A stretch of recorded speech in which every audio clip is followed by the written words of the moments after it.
이 예수의 일로 너희 이방인을 위하여 갇힌 자된 나 바울이 말하기거니와 너희를 위하여 내게 주신 하나님의 그 은혜의 경륜을 너희가 들었을 터이라. 곧 계시로 내게 비밀을 알게 하신 것은 내가 먼저 간단히 기록한 바와 같으니 그것을 읽으면 내가 그리스도의 비밀을 깨달은 것을 너희가 알 수 있으리라.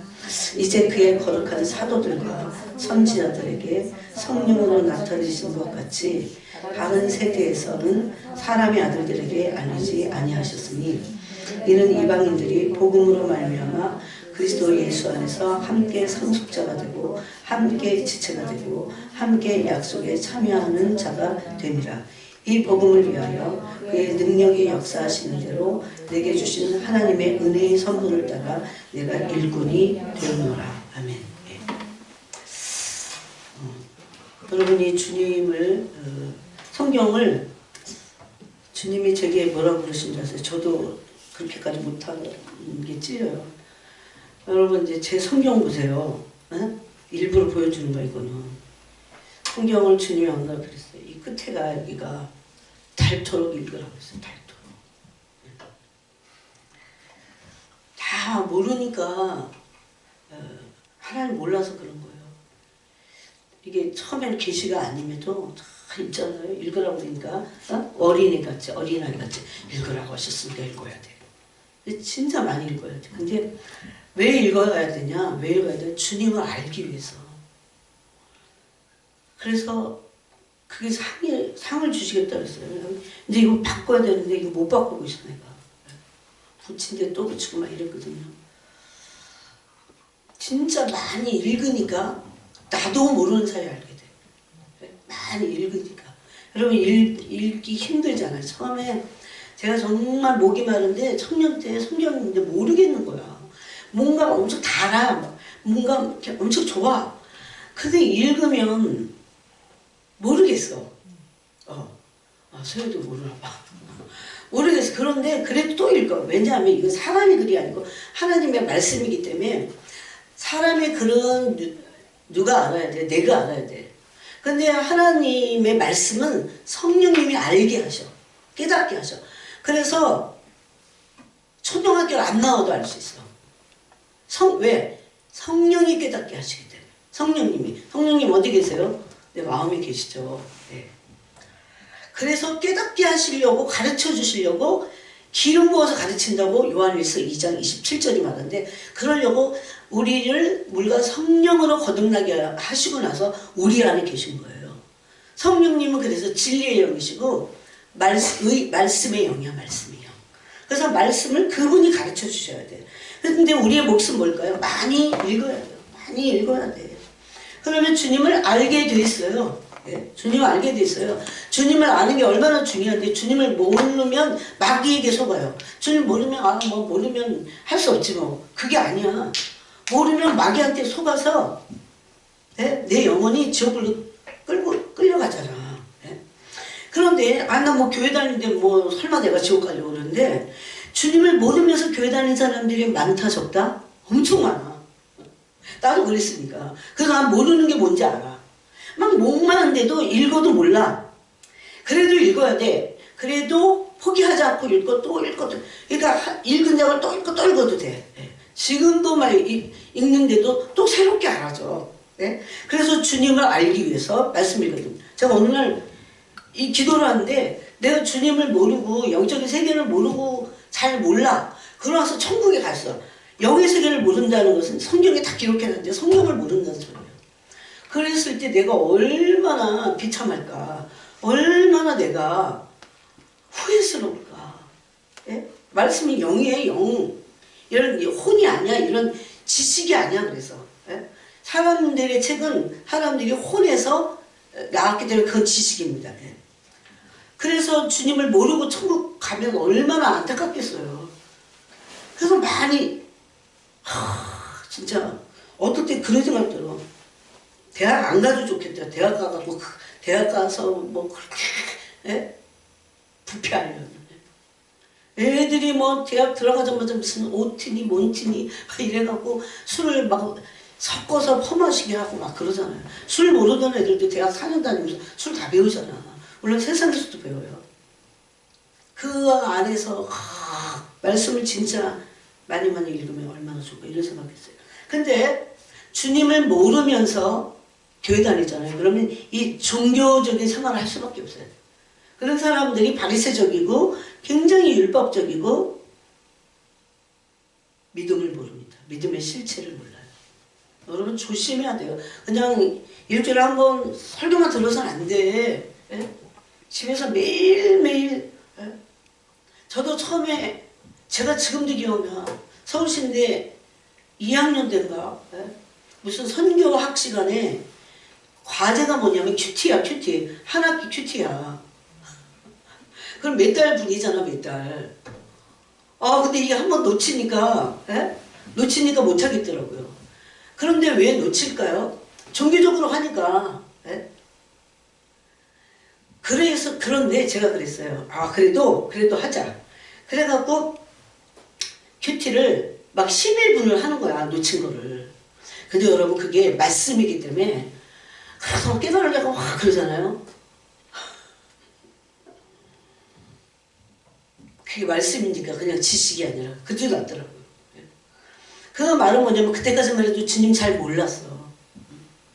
그런데 읽고 또 읽고 괴로울 때마다 또 성경 읽고 슬플 때도 성경 읽고 힘들 때도 성경 읽고 성경 읽는 거야 자꾸. 성경은 하나님을 대면하는 거야. 주님 만나고 싶어요. 성경 읽어야 돼. 시간 많은 사람들 더 읽어. 막 읽어. 그걸 알려주세요. 어차피 공부 많이 해도 몰라 성경은. 여러분 박사들이 만약에 성경을 잘 안다면 오늘 말씀을 진짜 이걸 깨달았을걸요. 이방인이 상속자가 되는 거에 대해서 이제 더 깊이 얘기할 텐데 몰라 이런 거 새카맣게 몰라.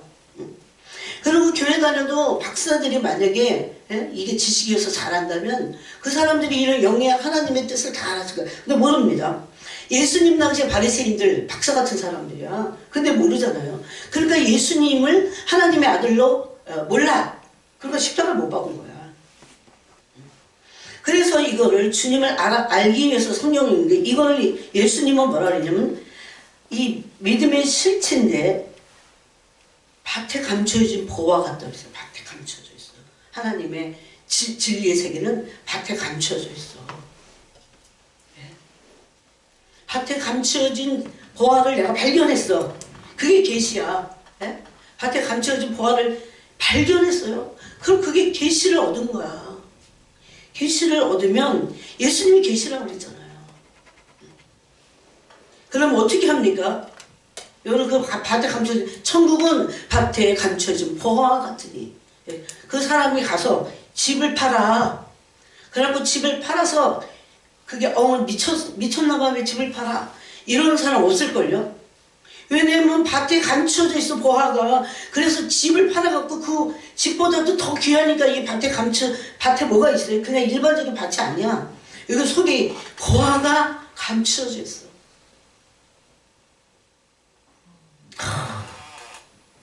그게 천국이에요. 그걸 계시를 받는다고 그래. 이게 밭에서 감춰진 보화를 발견하는 것을. 그건 성령이 하시는 거예요. 그러니까 여러분 낙심할 것도 없어. 내가 뭘 몰라서가 아니야. 단순히 그걸 어떻게 알아. 너무 어려운데 그럴 것도 없어. 초등학교를 안 나와도 더 시골에 있는 할머니라도 성령이 이걸 가르쳐 주시면 다 알게 돼 있어요. 근데 누구에게 알려주십니까? 어린아이거든. 내가 해야 될 건 뭡니까? 겸손한 마음과 온유한 마음과 그 다음에 또 하나 많이 읽는 거야. 알기를 원하는 간절한 마음. 그걸 간절한 마음이 없으면 달라고요.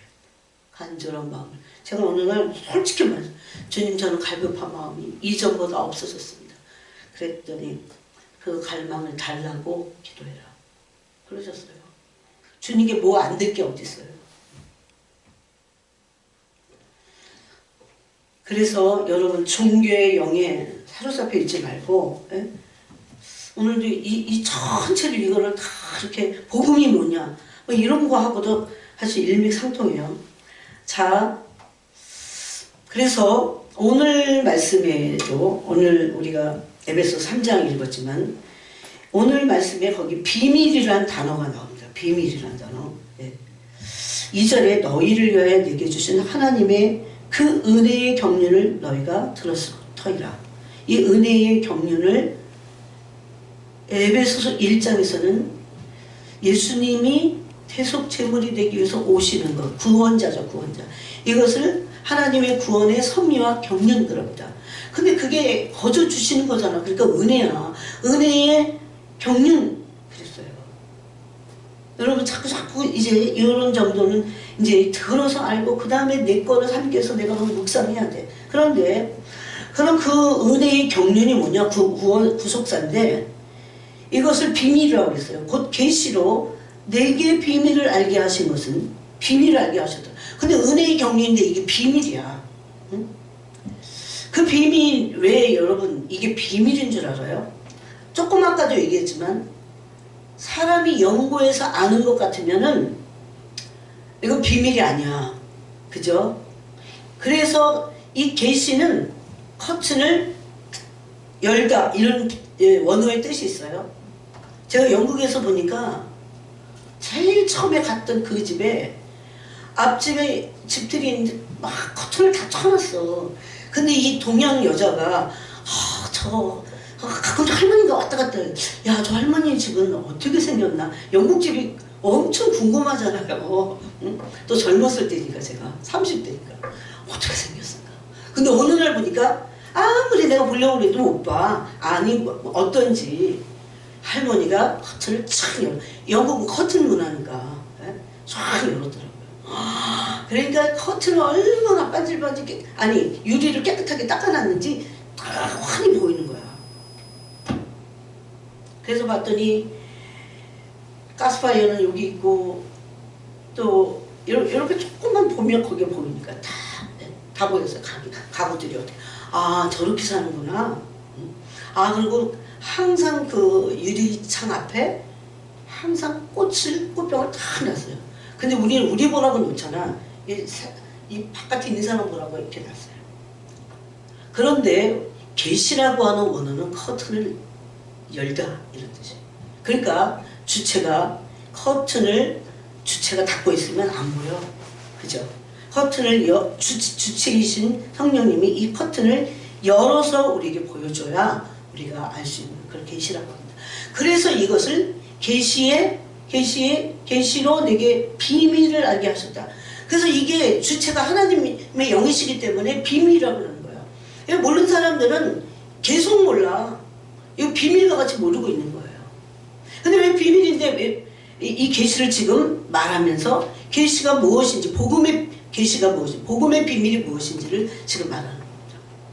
그래서 우리가 어린아이같이 겸손한 마음이 돼서 예수님이 마태복음 11장에서 뭐라고 했습니까? 어린아이 같은 자들에게는 나타내시고 그게 계시의 원어 계시라는 원어랑 똑같아. 지혜롭고 슬기는 자들 소위 말해서 이 세상에 공부 많이 한 사람들 학식 있는 사람들 근데 교만해. 왜? 지식은 사람을 교만하게 한다고 했어. 그런 사람들에게는 숨기셨다 이렇게 돼 있어. 하나님의 계시를 이 말씀을 이렇게 된 것이 아버지 뜻입니다. 그러니까 하나님은 겸손한 자들에게는 무한정 여십니다. 이게 영의 세계예요. 그래서 내게 비밀을 알게 하셨다 이렇게 돼 있어요. 그런데 그것을 읽으면 4절에 내가 그리스도의 비밀을 깨닫는 것을 너희가 알 수 있습니다. 이 비밀을 계시로 내게 알려주신 비밀을 이제 구체적으로 뭐라고 합니까? 4절에서는 그리스도의 비밀 그랬어요. 그리스도는 예수님이시죠. 예수님의 비밀이야. 그러니까 예수님이 오신 비밀이시겠죠. 그러면서 이제 그의 거룩한 이 비밀을 어떻게 했냐면 5절에 보니까 거룩한 사도들과 선지자들에게 성령으로 나타내셨다 이렇게 됐어요. 여기도 그렇죠. 계시는 사람이 스스로 알 수 없어요. 그래서 계시가 필요해. 선지자들과 사도들에게 성령으로 나타내셨어요. 예수님의 요한복음에서 뭐라고 했어요? 내가 지금 너희에게 많은 말을 하지만 너희가 지금은 알아들을 수 없다고 그래요. 자, 요한복음 볼까요? 여러분, 그래서 그냥 무조건 아는 거 이런 거 그렇게 할 수 없어요. 알 수 없어요. 제가 이런 사실 알려서 얼마나 요한복음 14장에 보니까 14장 아니에요. 16장 12절에 내가 아직도 너에게 이를 것이 많으나 지금은 너희가 감당하지 못하리라. 잘 알아듣지 못해. 몰랐죠. 몰랐으니까 예수님이 십자가 못 박히실 때 주님으로부터 다 도망간 거야. 제자들이 몰라서. 네? 예수님을 모르면요 배교하게 돼 있어. 그래서 네? 이거는 지식이 아니기 때문에 지식으로 아는 게 아니라 성령의 기름 부으심으로 경험적으로 아는 걸 말해. 그래서 요한복음 17장 3절에서 뭐라고 했습니까? 영생은 그분을 아는 것이다. 그래서 이게 지식이 아니야. 경험적으로 아는 거야. 영생은 유일하신 참 하나님과 그의 보내신 자 예수 그리스도를 아는 것입니다. 그랬어요. 아는 게 뭡니까? 계시를 받는 거예요. 나 혼자 그냥 기분 좋을 때 믿고 안 믿고 그러는 게 아니야. 그래서 어떤 일이 있어도 그분을 믿게 하는 것이 계시를 받는 자들이 가는 길이에요. 그런데 16장 13절에 뭐라 합니까? 그러나 진리의 성령이 오시면 그가 너희를 모든 진리 가운데로 인도하시니 그가 스스로 말하지 않고 오직 들은 것을 말하며 장래 일을 너희에게 알리시리라. 예. 성령이 알려주시는 거예요. 성령이 깨닫게 하시는 거야. 여러분 바리새인들 봐.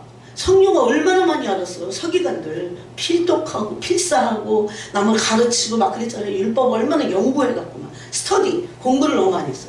그런데 학파도 있었어. 그래갖고 그런데 이들이 예수님을 전혀 알지 못했어요. 그거는 기름 부으심으로 깨닫지 못한 거야. 깨닫지 못한 거야. 진리의 성령이 오셔서 깨닫게 하셔야 되는 말씀입니다. 그래서 그러면서 다시 보세요. 이걸 그래서 그 전에 선지자들과 사도들에게 성령으로 나타내셨다. 이 비밀을. 그게 그리스도의 비밀이에요. 그럼 그 그리스도의 비밀은 뭐냐면 그리스도의 비밀은 이제 여기서는 지금 유대인을 포함한 이방인을 말하고 있습니다. 6절에 보니까 이는 그리스도의 비밀은 이 소리예요. 이방인 누굽니까? 유대인 빼놓고 다 이방인이야. 우리도 이방인, 소의 자매도 이방인이었어. 그때가 지금 예수 믿어가고 우린 지금 복음 안에 있죠. 이방인이 아니죠. 그런데 이렇게 말합니다. 이방인들이 전에 이방인이었던 우리를 말해요. 이 이방인들이 복음으로 말미암아 그리스도 예수 안에서라고 하는 거예요. 예수님을 나의 구세주로 믿는 거죠. 그랬을 때 믿을 때 예수님 안에 들어가게 됩니다. 예수님 안에 하나님 안에 하나님의 사랑 안에 그걸 요한복음 15장에서는 어디에 붙어있다? 포도나무에 가지가 붙어있는 상태를 말합니다. 그래서 이거를 또 로마서에서 뭐라고 합니까? 참 감람나무인 예수 그리스도께 돌 감람나무인 이방인이 우리가 접붙임을 받았다. 그렇게 말합니다. 이해하시겠어요? 다 내가 막 20대 때는 다 어려웠어. 이게 뭔 소리냐. 무슨 소리인지 모르겠는 거야. 전체를 이게 모르니까. 그러면서 그리스도 안에서 어떻게 해요? 함께 상속자가 되는 거야. 오늘 이 얘기를 좀 더 깊이 하라고. 함께 상속자가 되고 함께 지체가 되고 누구와 함께? 유대인과 함께. 먼저 구원을 받은 이스라엘과 함께 상속자가 되고. 이게 비밀이에요. 그리스도의 비밀, 복음의 비밀. 그러니까 우리 지금 이스라엘과 얼마나 거리적으로 떨어져 있어. 여기서 한 몇 시간 가야 돼요? 한 10시간 이상 가야 될걸? 이스라엘 가려면. 영국에서 가깝더라고요. 그런데 그 이스라엘이 온 지구상에서 먼저 구원을 얻은 자들이에요. 그래서 이스라엘 버림받지 않았습니다. 근데 이스라엘을 아는 게 내 복음에 내가 믿는 믿음의 여정에서 너무 중요해요. 너무 중요해요. 조금씩 알아가야 돼요. 계속 알아가야 돼요. 너무 성급하면 안 돼. 그러면서 우리 주변에 있는 문제들도 물론 주님께 알아야 됩니다. 근데 말씀을 알아가면서 그래야 돼요. 그러지 않으면 나는 진리에서 벗어나서 여러분 진리를 이렇게 기름 부으신 가운데 모르는데 나중에 예수님 배교한다니까. 진리 모르는 사람들이 배교하고 배반하는 거예요. 예수님을. 진리를 참 진리를 알면 그러겠어요. 어떤 아랍 소년을 예수 믿는 아랍 소년이 얼마 전에 있었어. 귀를 자르는 거야. 아랍인들이 예수님 믿는다고. 3살짜리.